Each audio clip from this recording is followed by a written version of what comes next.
We had 20. Let's give the women some. Um, Starting with AEW's women's division. I wanted to spend a quick second um on Toni Storm and Mariah May. I was disinterested in Toni Storm coming back as original Toni Storm. Hmm. Especially because she was like amnesia. She had like amnesia. And then it turns out she was playing, timeless Toni Storm. I just want to say you really hit a stride lately. And the whole Mariah May is Toni Storm is Mariah May thing worked. Like it's you guys are doing some funny stuff over there. Hmm. And then Mariah May like taking some random blonde she was fighting. I'm sorry, I don't know your name. Um, and like putting Toni Storm's crap on her, and like you guys are taking it to a place I didn't think you could take it to. I'm interested again. I applaud you for that. Duke, do you want to talk about the stuff with Harley Cameron and Mercedes Monet? Yeah. So my opinion on this is the best stuff that Mercedes Monet has ever done in AEW, and it's not because of her. I think this is the best thing she's done since she left WWE, and it's not because of her. Harley Cameron has been carrying this whole backstage dynamic that they got going on, Hmm. especially with the little live performance she did for her, and then the puppet show.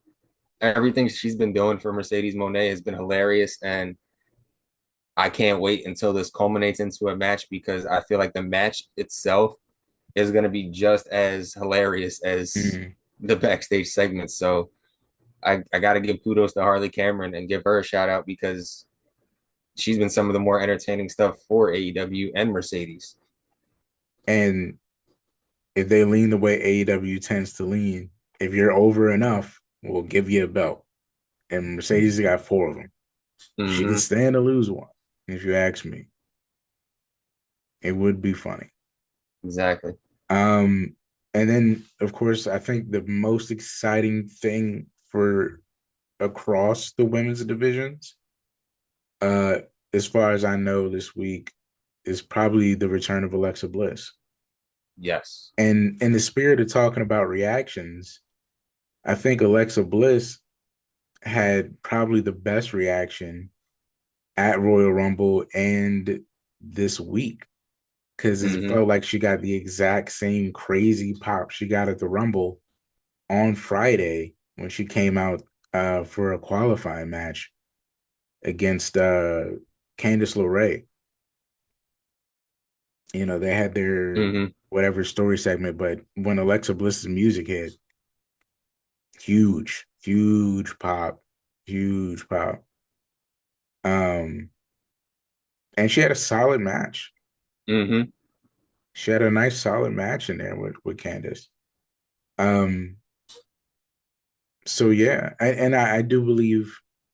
I guess my question would be, one, how'd you feel about the reaction? How'd you feel about the match? How you feel about what Alexa's plans might be?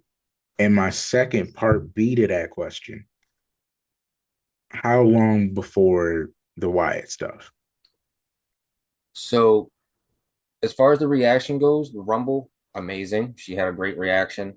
The match on Raw for uh for the elimination qualifier, it was a match. It was a good match. It wasn't like anything mesmerizing or that blew you out of the water, but it shows she can still go. She can still do her thing even after a 2 year layoff. She looked good, which was a plus. I like the stomping on the doll thing or kicking the doll, whatever it was. I like that. Um, Call it bias, call it whatever you want. I feel like I kind of want her to go to Mania and get the title.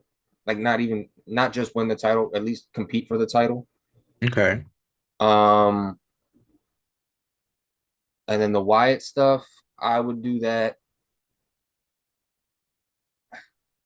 I think that would have to be a post Mania thing because since the Wyatts are SmackDown now, that would be kind of hard because Alexa's on Raw. Mm. So I think it would have to be like a post Mania thing for that to happen. But stranger things have happened, and Wyatts are known to Well, float no, everywhere. she got traded to SmackDown, I thought, Alexa. Oh, is she? No. Or was she just there for a qualifying match? Oh, is she SmackDown Because she specifically was on now? SmackDown for the qualifier. Oh, okay. Well then, yeah, I guess it would have to be a post Mania thing then, because I would still want Alexa to win the Chamber and go to Mania and compete for the title. Hmm. Yeah, and I don't think they would do. Oh, but here's the thing: if Charlotte picks Tiffany, then Alexa can't win the Chamber. She'd have to fight Rhea. Would they let Alexa beat Rhea? Like I said, she doesn't have to win. Okay. I would just like to see her compete for a title at Mania. What if she loses the Chamber because of the Wyatts? Ooh, see now you cooking with some oil right now. Um, What if they, you know what I mean? Like, what if she's in the Chamber Sister and Abigail Carlson. they hit a freaking, there you are, and the Hmm. lights go out, And then we get Nikki. and then instead of whoever Alexa's standing across from, Nikki's like in the middle, and like takes out Alexa, then the lights go off again, and then she disappears, and whoever was left in the chamber pins her. That'd be crazy. That Then that you would be got dope. Alexa Bliss That versus Nikki Cross at Mania. that yeah, that could happen in like the final three or the final two of the Chamber. She goes to hit that weird Sister Abigail move that she does, and And the lights then go out. Nikki pops up, hits her with whatever, lights go back out, and then she disappears again. Mm. The pop would be so good. That's a nice setup for a Mania match you did there. I I'd like lose that. my mind. I'd lose my mind. You'd be answering all my dreams. Like this is a crazy way to, give it to Bray in the midst of, reuniting Alexa and Nikki Cross and kind of their better lights, you know. That was a good idea. You should start a podcast. People have been asking me